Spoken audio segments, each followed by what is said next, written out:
Hello guys, आपका स्वागत है मेरे यूट्यूब चैनल हिंदी बाय निशा में। आज के इस वीडियो में हम क्रिया का जो टॉपिक है उसके बारे में चर्चा करेंगे। ठीक है, आज का हमारा टॉपिक है क्रिया। यहाँ मैं हेडिंग लगा दूँ पहले, क्रिया। ठीक है, अब देखो कि क्रिया क्या होती है। ठीक है, क्रिया करना क्या होता है कि हम जो काम करते हैं, ठीक है, उसी को ही हम क्रिया करना कहते हैं।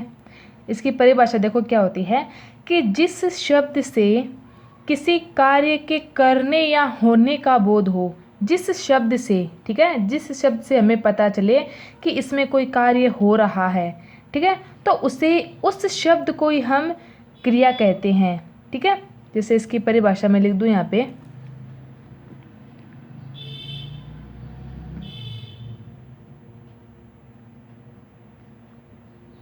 परिभाषा, जिस शब्द से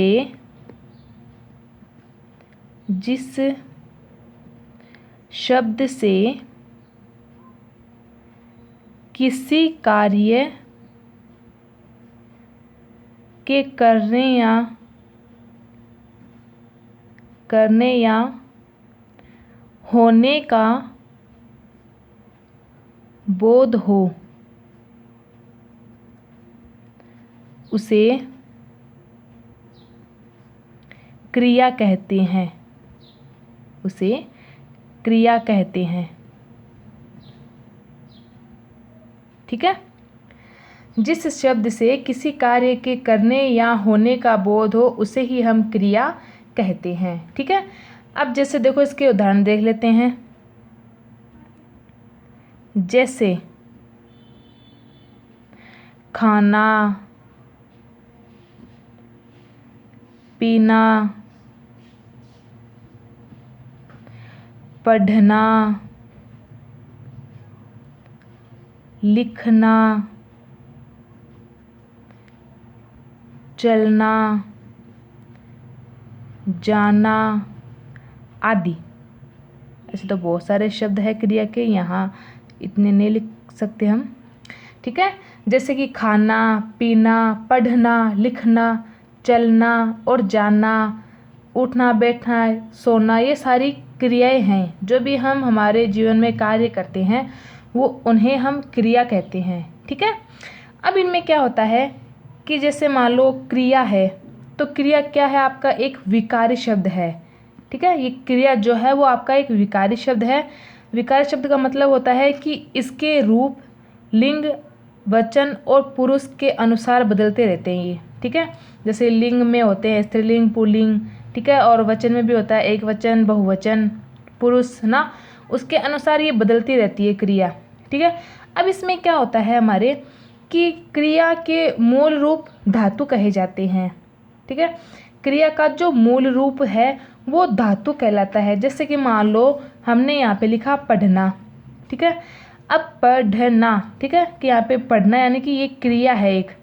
अब इसमें हमने ना प्रत्यय यानी कि पीछे वाला जो हमारा शब्द वो है ना, जो कि प्रत्यय होता है। प्रत्यय क्या होता है कि वो एक मूल रूप के पीछे लगता है, तो पीछे लग के वो एक प्रत्यय हो जाता है और पीछे लग के वो एक पूरा शब्द बनाता है। ठीक है, तो उसी में ये होता है कि पढ़ना, तो ना जो प्रत्यय लग रहा है इसमें, तो ये क्या है, हमारा प्रत्यय हो गया। और इसका मूल जो धातु है वो क्या है, पढ़ है। वो क्या है, हमारी पढ़ है। ठीक है, तो इसे हम मूल धातु कहेंगे। ठीक है, और जैसे लिखना है तो इसमें भी यही होगा।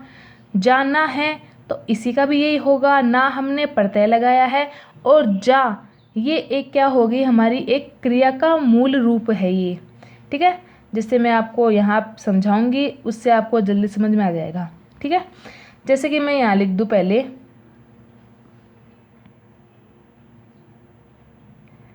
मूल धातु। ठीक है, यहाँ लिख दूँ मैं सामान्य क्रिया।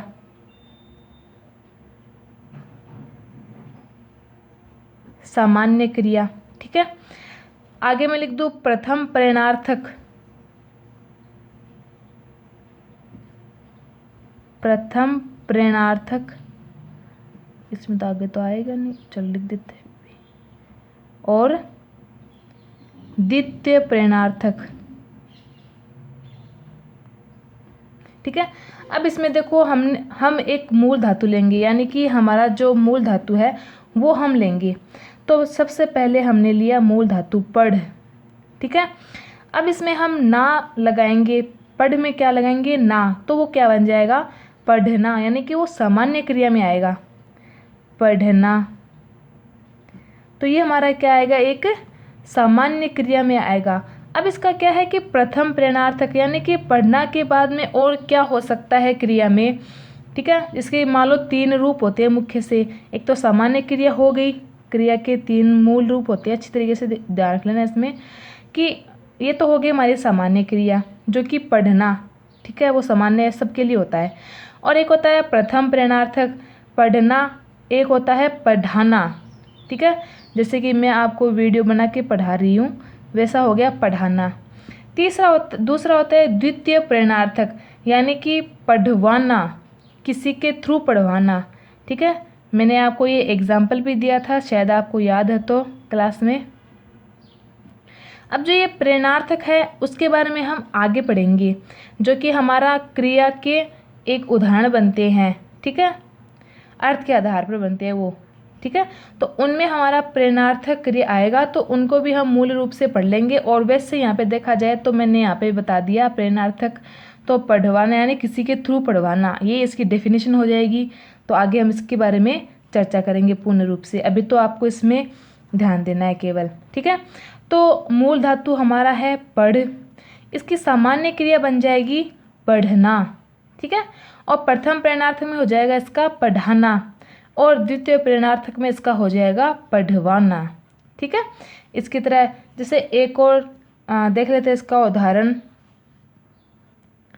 जैसे कि हंस। ठीक है, हंसना, इसका हो जाएगा हंसना, वो तो हो गया हंस, जो कि है एक मूल रूप, मूल धातु। फिर है हंसना, फिर हो जाएगा हंसाना, और इसका हो जाएगा किसी के थ्रू हंसवाना। ठीक है, इस प्रकार से इसमें होगा आपके। ठीक है, अब इसमें क्या होता है, ये आपने इसमें जान लिया कि मूल धातु क्या होते हैं। और ना प्रत्यय लगने पे इसमें बता दूं, ये ना जो है ये आपके होते हैं प्रत्यय। ठीक है, और प्रथम प्रेरणार्थक में क्या होता है पढ़ाना, और द्वितीय प्रेरणार्थ में क्या होता है पढ़वाना या फिर हंसवाना, किसी के थ्रू कोई काम करवाना। ठीक है, जैसे ये मैं यहाँ लिख दूँ नीचे, ताकि आपको और अच्छी तरीके से इसमें समझ में आ जाएगा। मैं यहाँ लिख रही हूँ, देखो, क्रिया के मूल रूप क्या कहलाते हैं आपके, धातु, मूल रूप धातु कहे जाते हैं।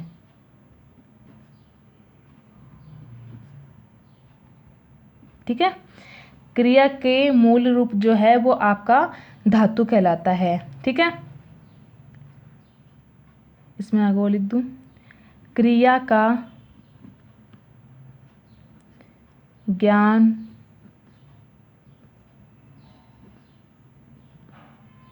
मूल धातु में ना जोड़कर यानी कि हमने यहाँ पे जोड़ा था ना अभी। ठीक है, ना जोड़कर कराया जाता है, ना जोड़कर कराया जाता है। ठीक है, जैसे मैंने आपको यहाँ बताया, फिर भी एक बता दूँ, चलो फिर भी, जैसे देख क्या है हमारा मूल शब्द, ये मूल धातु, देख क्या है हमारा मूल धातु, मूल धातु। अब इसमें हम क्या जोड़ेंगे, ना, जो कि प्रत्यय है, ना हमारा क्या है प्रत्यय। ठीक है, तो अब इन दोनों को जोड़ देंगे तो क्या बन जाएगा, ये देखना, यानी कि ये हमारी एक सामान्य क्रिया बन गई यहाँ पे। ठीक है, मूल धातु में हमने ना प्रत्यय लगाया, तो हमारी यहाँ पे सामान्य क्रिया जो है वो यहाँ पे बन गई है। जैसे और भी हो सकता है खाना। ठीक है, तो खाना में खा जो आपका शब्द है वो क्या है, आपका मूल धातु है, और उसमें ना हम प्रत्यय जोड़ेंगे तभी वो एक क्रिया बनेंगे पूर्ण रूप से। ठीक है, खाना। ठीक है, इसी प्रकार से करना, किसी काम को करना। ठीक है, तो कर जो है वो हमारा क्या है, एक मूल धातु है, और ना उसमें प्रत्यय लगाएंगे तो वो क्या बन जाएगा, हमारा करना। ठीक है, इतना पता चल गया आपको इसमें कि मूल धातु क्या होता है और सामान्य क्रिया क्या होती है, और इनमें जो हमारी क्रिया है वो पूर्ण रूप से तीन प्रकार से भी, तीन अलग अलग तरीके से भी हो सकती है। ठीक है, इसमें आपको इतना जाना आपने। अब इसमें एक बार फिर से हम रिवाइज कर लेते हैं कि क्रिया क्या होती है। जिस शब्द से किसी कार्य के करने या होने का बोध हो उसे हम क्रिया कहते हैं, यानी कि जिस शब्द से हमें पता चले कि इसमें कोई कार्य हो रहा है तो वो हमारा क्या होता है, क्रिया होता है। ठीक है, क्रिया क्या होता है, खाना होता है, जो हम खाना खाते हैं। ठीक है, खाना भी होता है, पीना भी होता है, पढ़ना, लिखना, चलना, उठना, बैठना, सोना, जाना, जो भी कुछ एक्सवाइजेड जो भी बातें होती है हम जो अपने सामान्य जीवन में हम करते हैं, जो क्रिया करते हैं, घर पे भी काम करने वाले, घर में भी हम काम करते हैं तो उसमें भी हमारी क्रिया होती है। जैसे है ना कि जैसे मान लो कोई सब्जी काट रहा है तो सब्जी काट रहा है वो एक क्रिया हो गई। ठीक है, जो कि वो क्रिया कर रहा है। ठीक है, जैसे मान लो कोई कह दे कि भाई मैं दूध पी रहा हूँ तो वो भी एक क्रिया हो गई है, क्योंकि वो दूध पी रहा है यानी कि वो अपना काम कर रहा है। ठीक है, क्रिया कर रहा है। ठीक है, अब इसमें हमारी मूल धातु है पढ़, इसमें हमने ना प्रत्यय लगाया। ठीक है, तो वो हमारे सामान्य क्रिया बन गई यानी कि पढ़ना। फिर प्रथम प्रेरणार्थक में क्या आता है, हमारा पढ़ाना। ठीक है, फिर द्वितीय में हमारा क्या आता है, पढ़वाना, किसी के थ्रू पढ़वाना। एक तो होता है पढ़, एक होता है खुद पढ़ना, एक होता है दूसरों को पढ़ाना, एक होता है किसी के थ्रू और काम करवाना। ठीक है, जैसे मान लो मैंने आपको कह दिया कि आप खड़े हो, चलो क्लास में मान लो हो आप, तो मैंने आपको कह दिया कि चलो खड़े हो और ना हिंदी का दूसरा चैप्टर पढ़ो। ठीक है, तो मैंने आपको कहा तो मैंने आपको पढ़वाया। ठीक है, वो तो हो गया मेरा पढ़ाना। अब मैंने आपको कह दिया कि भाई आप खड़े रहो, यानी कि मॉनिटर जो भी होता है क्लास में, तो मैंने उसको कह दिया कि आप खड़े हो जाओ बुक लेके, और आप इनको जो क्लास में बच्चे बैठे रहते हैं तो उनके लिए कहती हूँ कि इनको एक एक को आप पढ़ाओ। ठीक है, तो मैंने मॉनिटर को कहा तो मॉनिटर के थ्रू मैं बच्चों से काम करवा रही हूँ।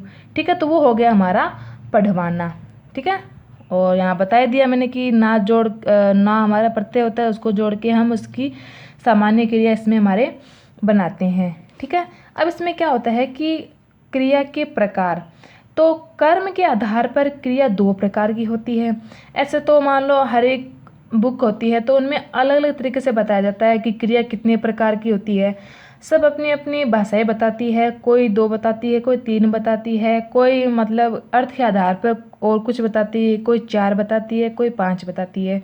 तो इसमें हमारे क्या है कि कर्म के आधार पर क्रिया 2 प्रकार की होती है, जो कि होती है सक्रमक क्रिया और आक्रमक क्रिया। ठीक है, सक्रमक और आक्रमक। अब सक्रमक क्रिया और आक्रमक क्रिया इन दोनों के बारे में हम पूर्ण रूप से अगले वाले वीडियो में पढ़ेंगे। ठीक है, आज के इस वीडियो में आपको इतना मैंने बताया है कि क्रिया किसे कहते हैं। बस आप अभी इसमें ये जान लो कि क्रिया किसे कहते हैं। ये आप जान लोगे तो अच्छी तरीके से आप इसके जो उदाहरण है और इसके जो प्रकार है उनको भी आप आसानी से पढ़ पाएंगे। ठीक है, तो आज के लिए इस वीडियो में इतना ही, और अगर आज का वीडियो आपको पसंद आया तो प्लीज़ मेरे चैनल को सब्सक्राइब करेंगे जिन्होंने अभी तक नहीं किया है, और आपका व्हाट्सएप ग्रुप बना हुआ है तो उसमें आप शेयर भी करेंगे और लाइक करेंगे, और वीडियो कैसा लगा तो वो आप मुझे कमेंट भी करेंगे। ठीक है, आज के लिए इतना ही, धन्यवाद।